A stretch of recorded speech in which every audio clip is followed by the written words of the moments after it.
Amy, let me tell you about a magical place that is so exactly designed to be enclosed space, year-round fun for the whole family that I bet you already know what I'm going to say before I even say the name. Let's say it together on 3. 1, 2, 3.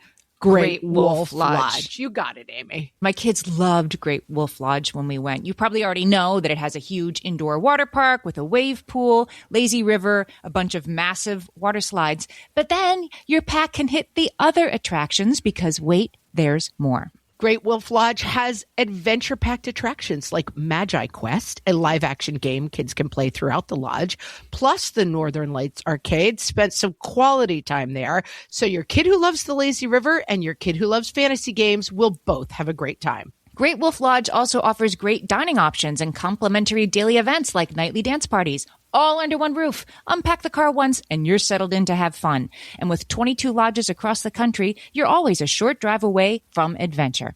We've both had such great times at Great Wolf Lodge, so bring your pack together at a lodge near you. Learn more at greatwolf.com and strengthen the pack. Hello, everyone, and welcome to Fresh Take from What Fresh Hell, Laughing in the Face of Motherhood. This is Margaret. And this is Amy, and today we are talking to Tovah Klein. She is the director of the Barnard College Center for Toddler Development and a psychology professor at Barnard College at Columbia University. In Tovah's role as a researcher and professor, and in direct care with parents and children for over 30 years, she's helped to define what every child needs to thrive, regardless of their life situations. Tovah is the author of How Toddlers Thrive, and her latest best-selling book is Raising Resilience, How to Help Our Children Thrive in Times of Uncertainty, in which Tovah offers a strategic approach to help kids become resilient now and into the future. Welcome, Tovah. Thank you. I'm glad to be here. So let's start with a book starts, which is you were working on research about parents helping families navigate uncertainty, and then the perfect storm occurred. Tell us about that. So this really comes out of 2 areas of my work. I work both with families on a day-to-day basis on just everyday challenges of being a mom, being a dad, having children. And I also have a line of clinical work around trauma and some studies around trauma, particularly in younger children. So let's say children under 8. And these might be individual, like escaping a flood or a fire in your home, but also large scale, like children who were direct witness to 9/11. I was in Japan after their big tsunami, working with preschools and children. And so one day I realized, you know what I'm doing all the time? I'm helping parents face uncertainty, whether it's my child's teacher's out today or I've just had to flee because of some climate disaster. We face uncertainty all the time. And so in 2016, I started to put together a proposal, like I really should write a book on what uncertainty does to us and then how we help our children and buffer them from the stressors of it. And I put it aside, even though I'd written the proposal, and then the pandemic came.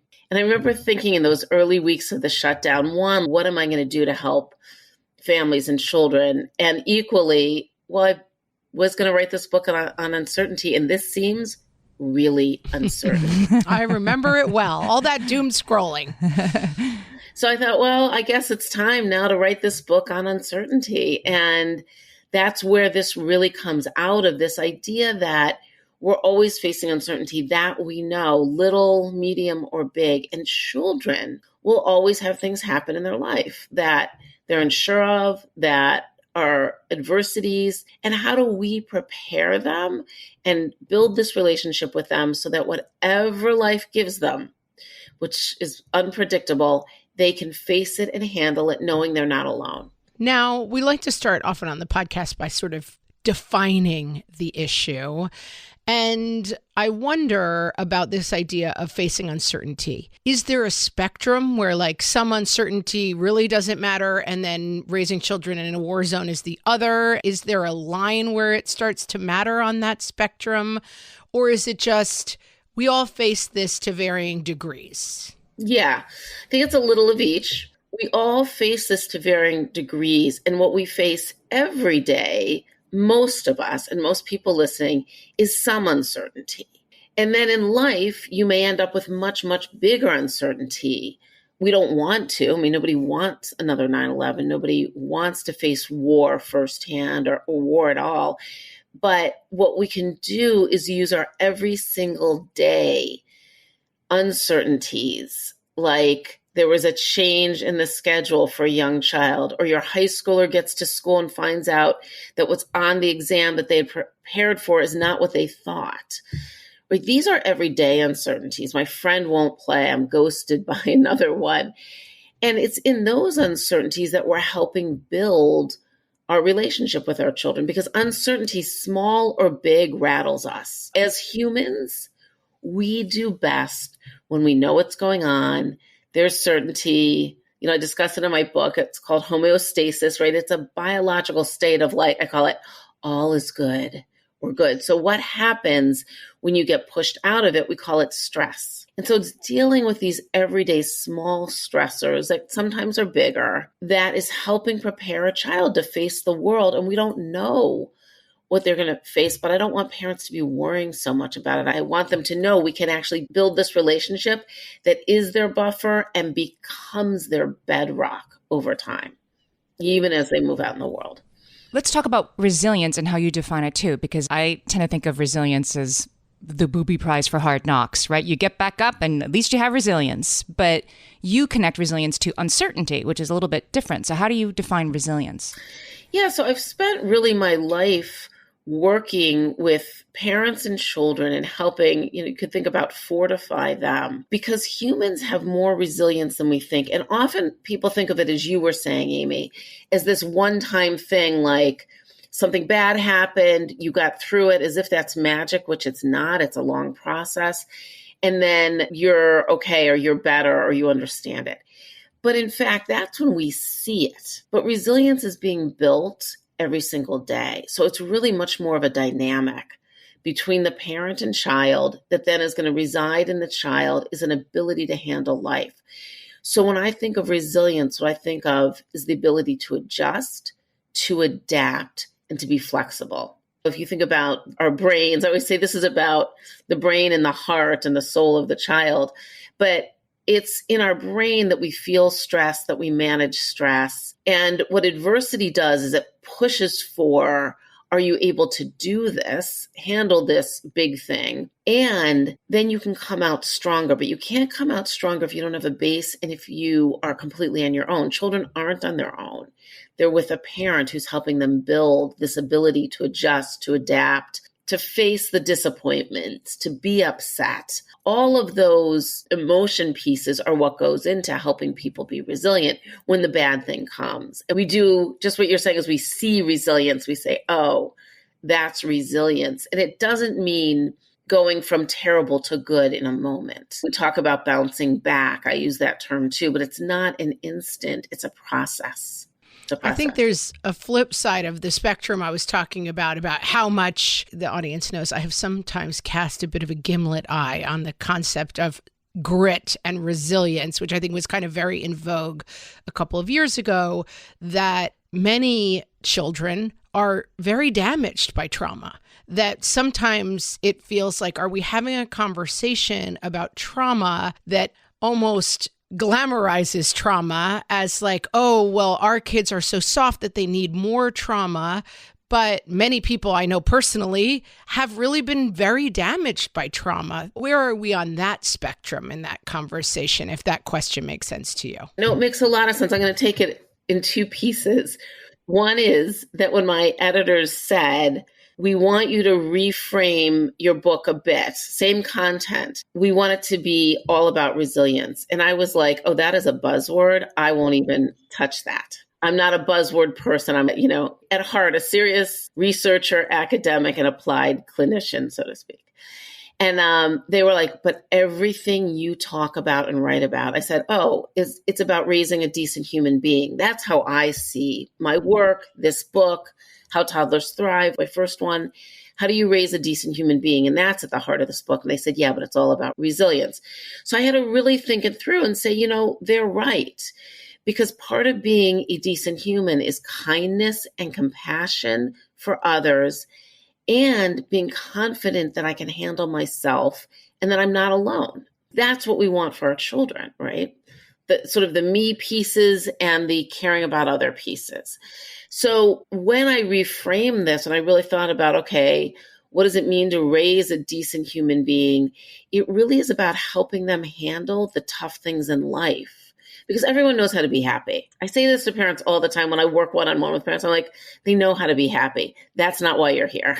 Our job as parents is to help our children through the hard emotions, the hard times, and let them know they're not on their own for it. So yes, every adult has their past to contend with. And we have wounds. We hopefully have glories that we bring with us. Love is a base somewhere, even if it wasn't a parent, maybe it was a grandparent or teacher. But people come to being a parent with wounds and harms that we have to become aware of. And that's a big part of my book, is what I call the you factor. And in fact, in an interview just yesterday, somebody said, this book is really about us, not children. We say it all the time on the podcast. We're like, we got bad news for you.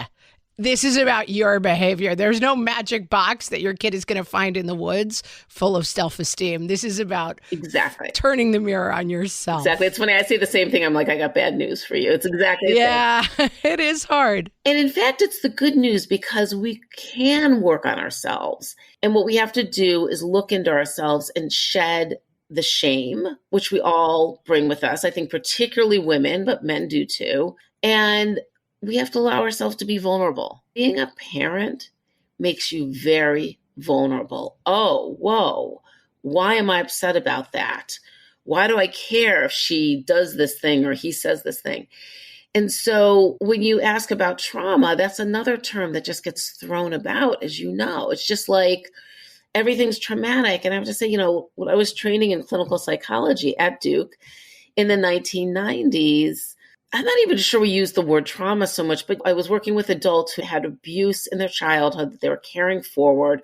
I was working with children, young children who had been sexually abused and identified. And what I was really interested in, I continue to be, is what happens to the child, what becomes part of them, and how do they carry it through? And then importantly, what's the role of adults, hopefully in protecting them from harm, but being there when there is harm and helping them heal from that and move forward. And adults need the same thing. But we have to remember that stress is not trauma. And that's an important distinction, right? That even very stressful things are not necessarily what we call traumatic. And then the other complication here is that what's traumatic for one person is not necessarily, it might be hurtful, but may not have the same negative impact on another. And so it really is somewhat of an individualized approach to what is this relationship and what's getting in the way of that parent seeing the child for who they are. And that's really the key here. We're talking to Tovah Klein. Her new book is Raising Resilience, and we'll be right back. Hellions, it's time for some spring cleaning, and I don't just mean the coat closets. Doing your financial spring cleaning can actually be super easy when you let Monarch do your financial spring cleaning for you. One dashboard that gets your entire financial life organized. No more clutter, no more mess, no more logins scattered everywhere, just accounts, investments, property, and more, all in one place. Get your first year of Monarch for half off, just $50 with promo code FRESH. Monarch allows you to look not only at what you've already spent, but also to plan for the future. With Monarch, you can set savings goals, plan for big purchases, and notice spending trends before they become a problem. I can generate cash flow reports that show me what we spent this quarter, this month, what we're probably going to spend next month, and feel prepared, organized, and knowing how to plan for the future. No more surprises and a lot more clarity. Try Monarch. Use code FRESH at monarch.com to get your first year half off at just $50. That's 50% off your first year at monarch.com with code FRESH.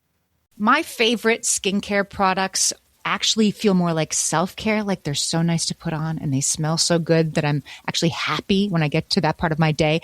And I swear that is how I feel about Osea's anti-aging body balm. Amy, you are usually the lotions and potions queen on this podcast, but I have to say, hard agree. Osea's anti-aging body balm is a liquid silk body balm that combines the lasting hydration of a lotion with the firming power of a serum, leaving skin smoother and firmer. This body balm is clinically tested and designed to deliver visible results you can see and feel. So we've gotten to use this product for a couple of months now, and I swear I have really noticed firmer and smoother skin, like on the back of my hands. It's like getting a mini spa treatment from head to toe. Get a spring-worthy glow with clean, clinically tested skincare from Osea. And right now, we have a special discount just for our listeners. Get 10% off your first order site-wide with code FRESH at OseaMalibu.com. That's 10% off your first order with code FRESH at OSEAMalibu.com. Amy, when I'm having a good hair day, it usually makes my whole day better. And that's why on every day, I'm taking Nutrafol. Nutrafol is the #1 dermatologist-recommended hair growth supplement brand, and it's the #1 hair growth supplement brand personally used by dermatologists. Nutrafol's hair growth supplements are peer-reviewed, NSF certified for sport, and clinically tested. Nutrafol offers multiple formulas for men and women, tailored to different life stages and lifestyle factors, so you get support that's actually right for you. Adding Nutrafol to your daily routine is easy. Order online, no prescription needed, with automated deliveries and free shipping to keep you on track. Let your hair be one less thing to worry about. See visibly thicker, stronger, faster-growing hair in 3 to 6 months with Nutrafol. For a limited time, Nutrafol is offering our listeners $10 off your first month subscription and free shipping when you visit Nutrafol.com and enter promo code LAUGHING. That's Nutrafol.com, spelled Nutrafol.com, promo code LAUGHING.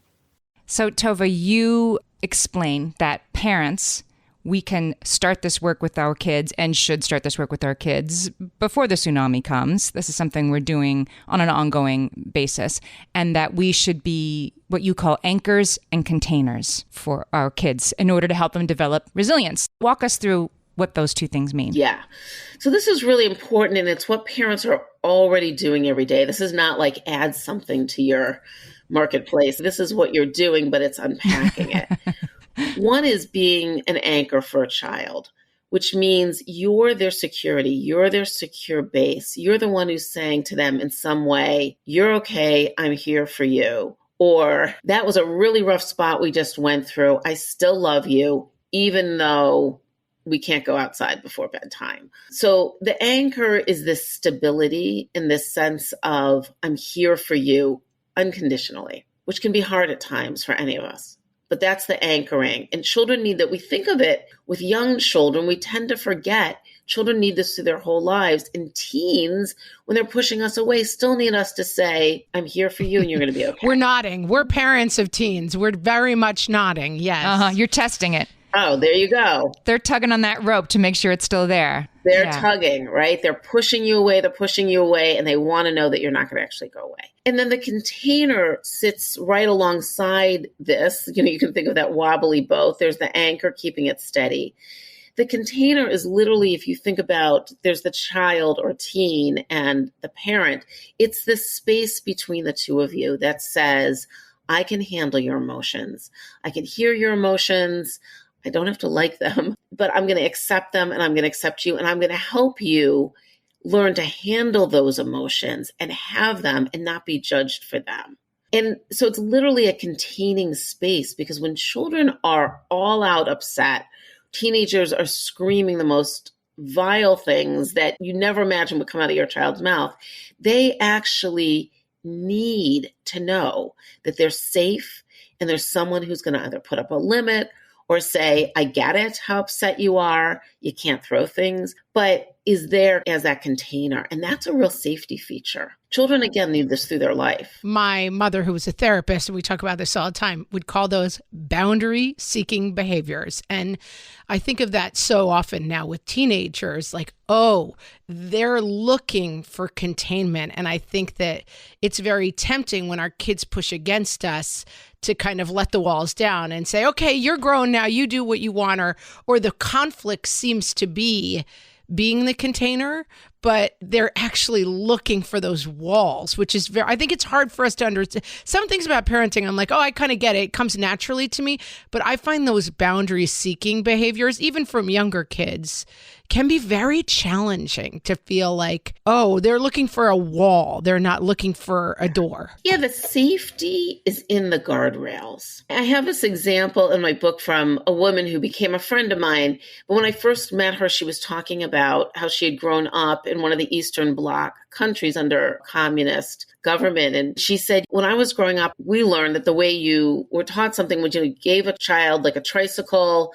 You showed them, here's how you pedal, here's how you steer. You gave them point A, point B, and you said, go in a straight line. And she said, but what I realized being here, she's an educator, is that you set up basically some guardrails. You give them the tricycle, you maybe help them get on, and then they can zigzag, they can go back, forward, on, off, and eventually they figure it out. It's those guardrails that says, you're not going to ride your bike in the street at this age. You're not going to fall off a cliff. I'm here to set those boundaries. We call them boundaries, right? For a reason. And they're safe.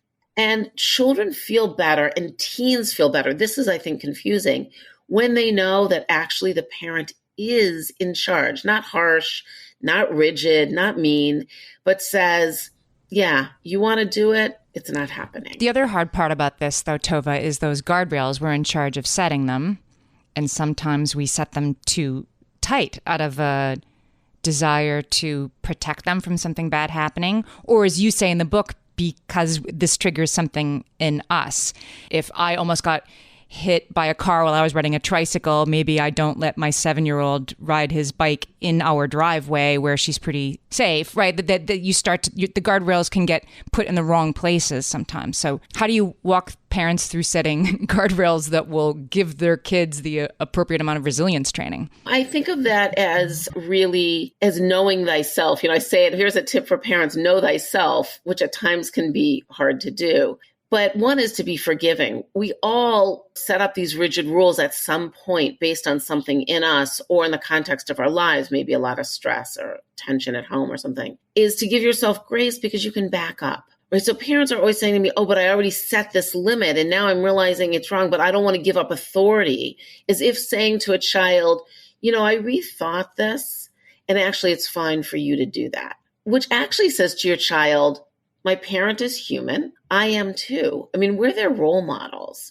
And so backing up is not giving up something or showing a child, oh, we're wimps. It says we're human and we're in a dialogue on this. We might not be in a dialogue on something else, like running into the street when you're 5 years old, but we are in dialogue over this. And so I think we have to give ourselves grace as parents. People are so hard on themselves, right? And I've over the years worked with many parents who, as I'm getting to know them, I'll sort of say like, what happened? Tell me something about your childhood because I'm feeling something. And it's often that there was tragedy, and it could be that a sibling died. This is a common one I find. And the child felt some responsibility, even if they had nothing to do with it. It could have been cancer. It could have. And so that's kind of haunting everything they're doing. Even though they're successful in life and they've got a big career and you name it, they're living in terror of losing their child, but they're not aware of it. Once you become aware of it and you say, oh, like you said, oh, it's that time that I almost got hit by a car. I need to really come to grips with this or I'll never let my child on a bicycle. And they want to be on a bicycle. And so it's that self-reflection, which I don't want to say it's easy because it's not. But it's important, and awareness is always the first step. I have a question about anchoring in terms of like when the rubber hits the road and bad things happen.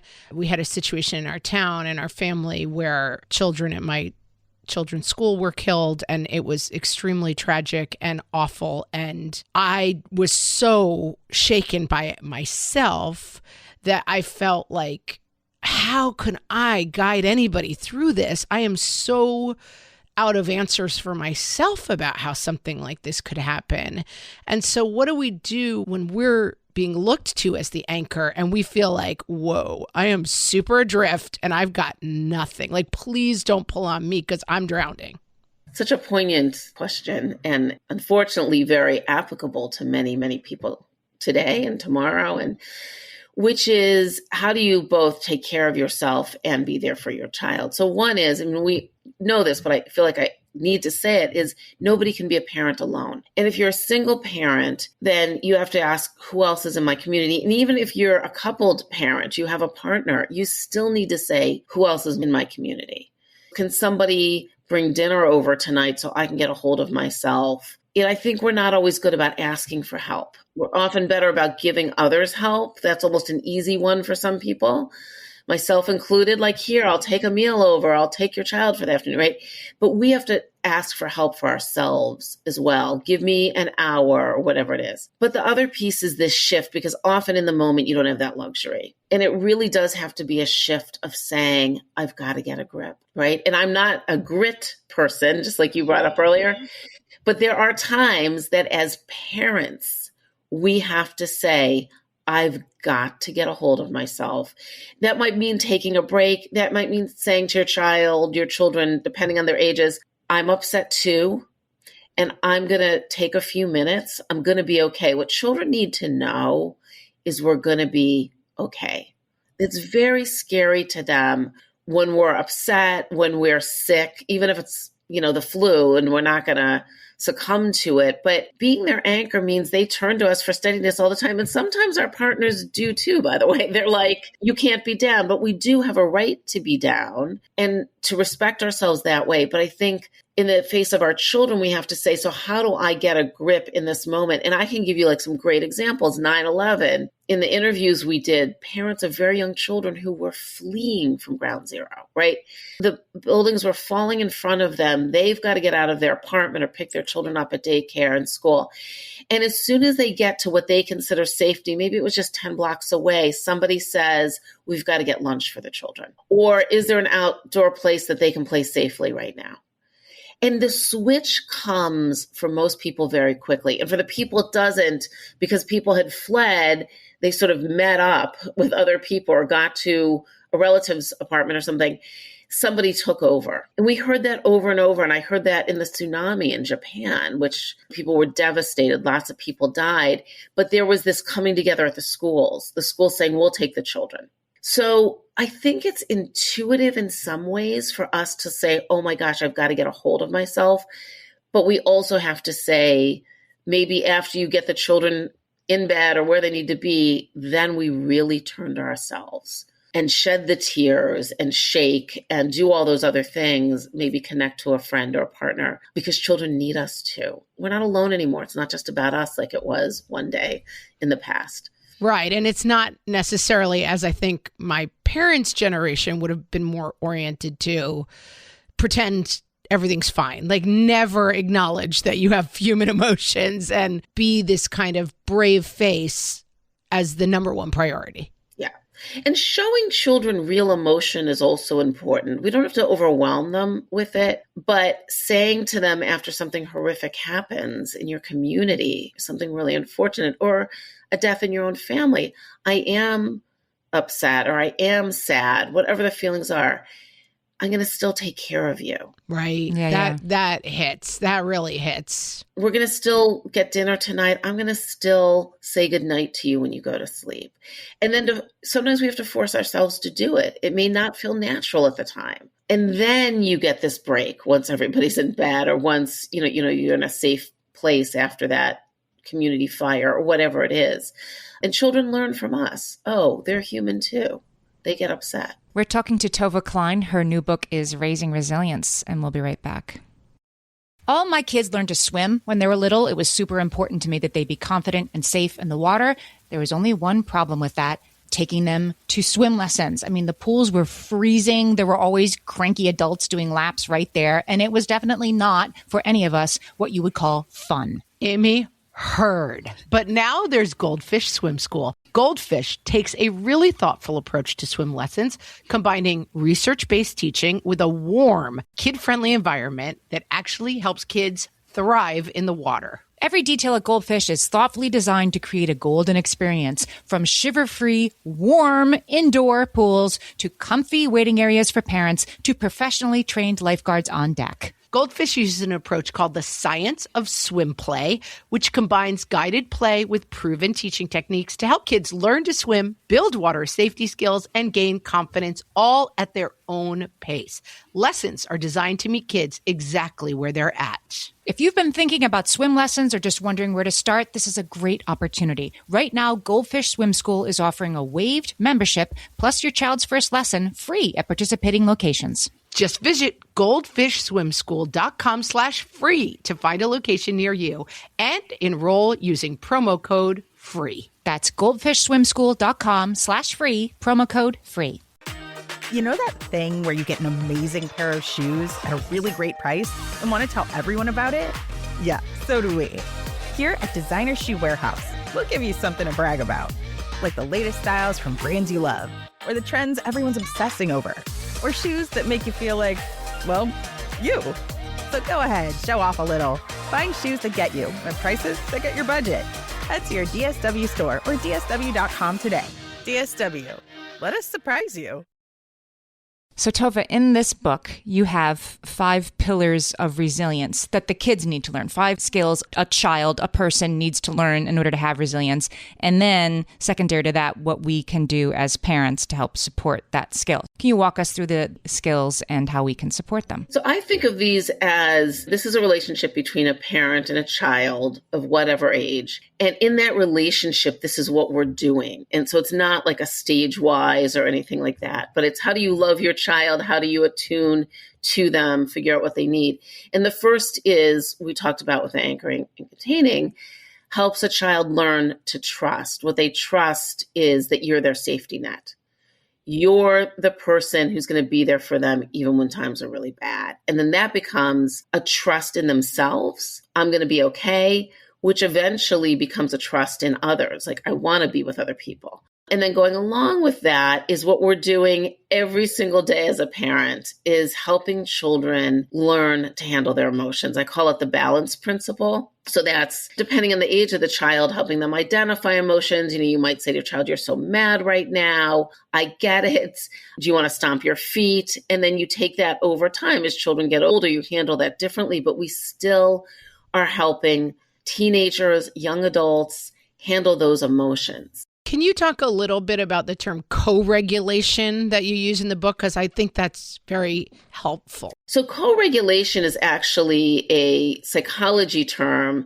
And again, I'm always a little apprehensive when psychology terms get into the, sort of the broader, and yet it's a good thing as well. So co-regulation is actually a process by which a parent or caregiver, so the adult, is helping the child regulate or handle their emotions. When children are very young, it's easiest to think of our infants. They're in our arms, we're rocking them or patting them. We are literally the ones handling their emotions. Toddlers move out in the world. We're still doing it. I always say to parents, I put my arms out wide and I'm like, you are basically their brain. Once they've lost it. They're screaming, they can't handle those emotions. And the more we do that for them, and literally there's studies of the brain of the parent and child brain getting in sync eventually. It takes a little while. You're helping them by identifying emotions. That's part of co-regulation when we label them or name them, but also giving them, as they get older, ways to handle them and modeling that as well, right?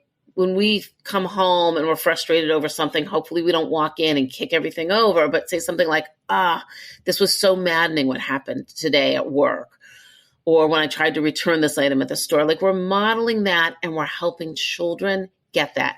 That's literally co-regulating. We're helping their brain go up and then come back down, go up and come back down. That's not something children can do on their own. They really rely on us. And then we start to step back more and more in time as children get better at it. But you got to wait because they're going to come running right back to you at some point. Still late teenagers in my experience. I would say when my young adult children check in on something, it makes me so happy. First of all, I want everyone to know, like, my goal of this book is we all want our children to want to come home, even when they're out in the world and they don't have to come home.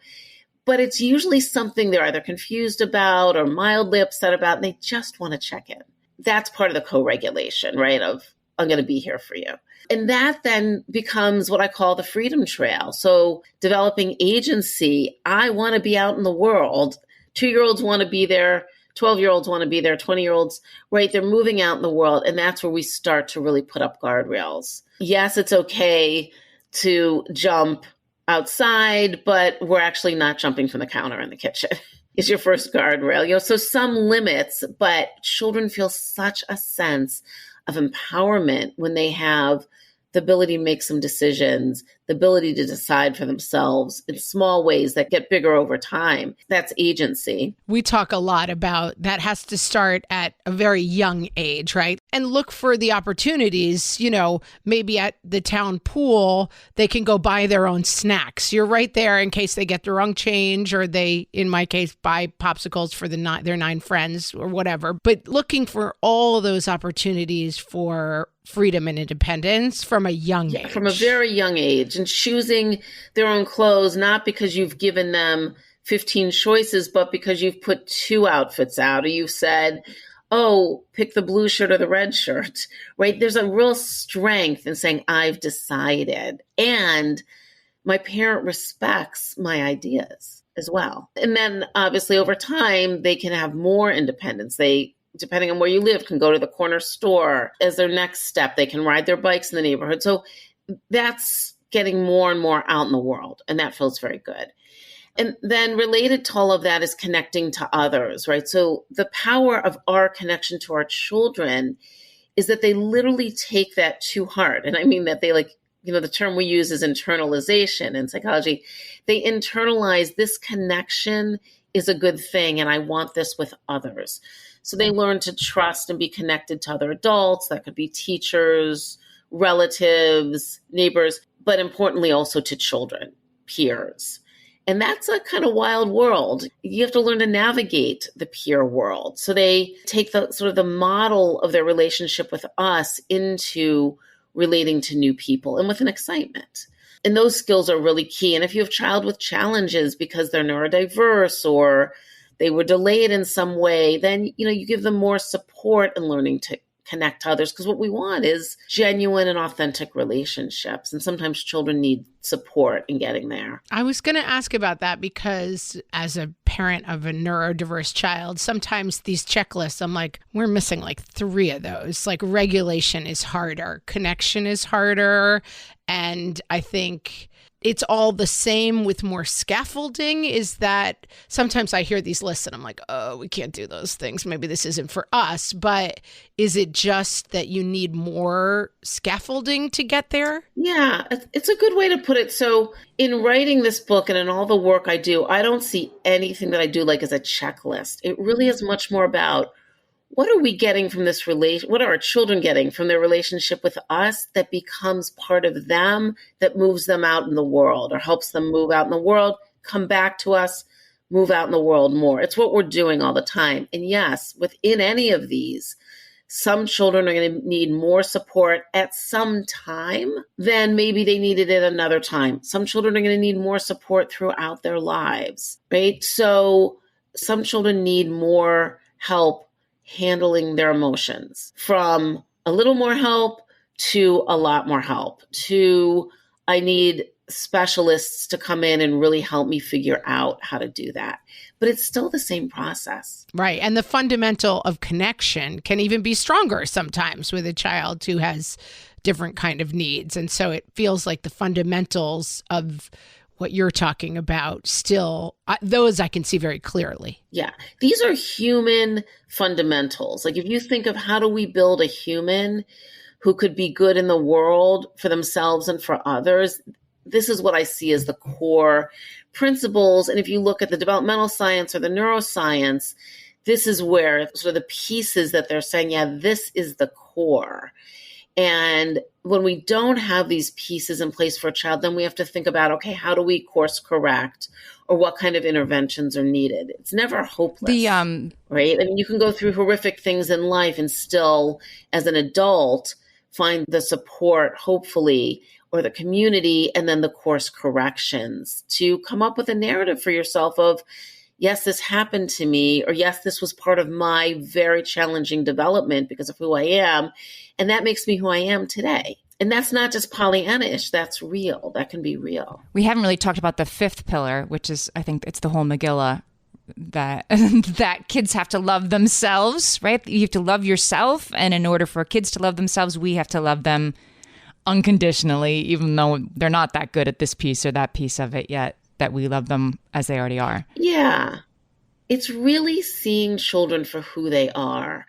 And if you have more than one child, you know this. They come into the world, first of all, so different. They just enter the world. I was like, that was to me an amazing thing about each of my births. I hear this from parents also who adopt children. They're like, when we first got her, it was so different than when we got our sister. Like, babies are who they are. They enter the world, they enter our lives. And then it's our job to keep stepping back and trying to get, our glasses or our eyesight as clear as we can from all our stuff so we can say, who is this child in front of me?